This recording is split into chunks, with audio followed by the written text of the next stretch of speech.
บายดีพี่น้องเนาะตอนนี้พักเที่ยงเนาะพี่น้องเนาะมานพี่น้องมานกระจอนเนาะ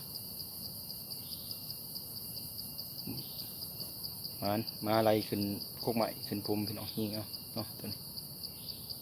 พักเที่ยงเนาะพี่น้องเนาะได้แต้มหนึ่งยิงปืน2 บาทยิงกระหอกกับยิงกระจอนกับกระเล่นเนาะตัวกระเล่นก็ถือเนาะเดี๋ยวจะมาทำการรักษาไว้หรือว่าถนอมอาหารแบบว่าให้กุมมือเนาะพี่น้องเพื่อบ่ให้มันเน่าเพื่อเอาชิกาบของเทือนก็อย่ามันเน่าเราจะทำการเผาไว้พี่น้อง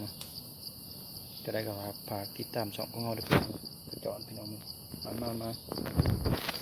พี่น้องตอนนี้เรากำลังดังไฟเนาะเพื่อจะเผากระจอนเนาะ